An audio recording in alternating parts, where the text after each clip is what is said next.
जय हिंद दोस्तों, वंदे मातरम।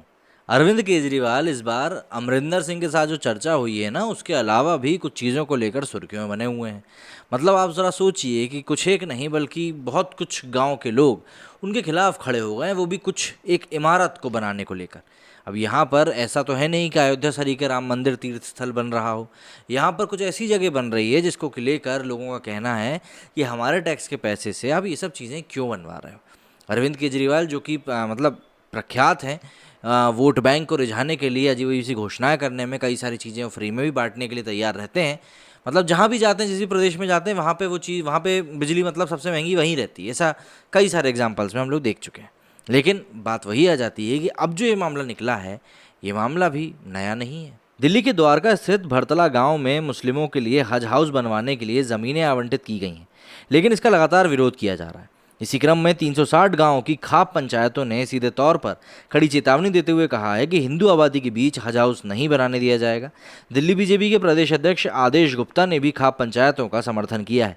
इस मामले को लेकर 28 गांवों की खाप पंचायतों के प्रमुख राकेश नंबरदार का कहना है कि इसी साल अगस्त के महीने में सभी गांवों की एक पंचायत बुलाई गई थी, जिसमें करीब 10,000 लोग शामिल हुए थे। उस दौरान इसको लेकर चर्चा के बाद हज हाउस को अलॉट की गई ज़मीन को वापस लेने की मांग करी गई है। उस दौरान पंचायतों ने दिल्ली की केजरीवाल सरकार को उनकी मांगें नहीं मानने पर व्यापक प्रदर्शन की चेतावनी भी दी। हालांकि पंचायतों की मांग को दिल्ली सरकार ने अनसुना कर दिया था। दिल्ली के बीजेपी चीफ आदेश गुप्ता ने मदद का हाथ बढ़ाया था और उनकी मदद से हमने इस बात को केंद्र सरकार तक पहुंचाया है। इस मामले को लेकर दिल्ली की अरविंद केजरीवाल सरकार पर निशाना साधते हुए आदेश गुप्ता ने कहा कि दिल्ली में स्कूल, कॉलेज और अस्पताल के लिए जगह नहीं बची है और केजरीवाल सरकार ने द्वारका सेक्टर 22 में वहां के लोगों की मंजूरी के बिना ही हज के लिए ज़मीन दे दी।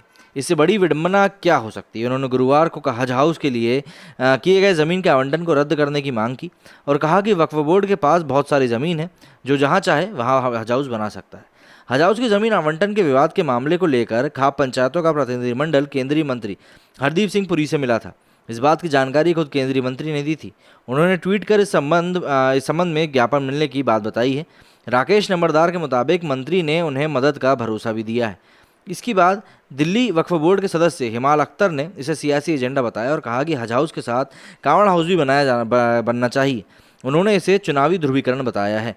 अब देखिए, 360 गांव के लोग अगर आके कोई बात कह रहे हैं तो भाई वो बात हल्की फुल्की तो होगी नहीं, एक बड़ी बात होगी, जाहिर सी बात है। इसीलिए उसको लेकर इतनी चर्चा भी हो रही है और इतनी बातें भी हो रही हैं।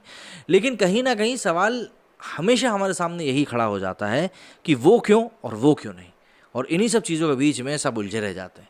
अब भाई ये तो आने वाला वक्त ही बताएगा कि अरविंद केजरीवाल का ये हज हाउस का सपना पूरा होता है या नहीं होता है, क्योंकि देखिए विरोध प्रदर्शन तो शुरू हो चुका है। और अगर आप ये कहेंगे कि यार इसमें राजनीति करी जा रही है, तो भाई देखिए ऐसा है कि सबसे पहले आम जनता ने ही ये मुद्दा उठाया और आम जनता के बाद में चुनावी पार्टियों ने इसकी तरफ एक मुद्दे की तरह देखना शुरू किया है। तो अगर आम जनता को पहले से ही परेशानी है तो कोई राजनीतिक पार्टी इसमें कोई खेल कर नहीं सकती। भाई समझ रहे हो ना मतलब क्या कह रहा हूँ। अरविंद केजरीवाल जी के लिए वैसी समस्याएं कम नहीं हो रही। पंजाब में भी रास्ते बंद होते हुए दिख रहे हैं। मेरे इस वीडियो में फिलहाल इतना ही। जय हिंद, जय भारत।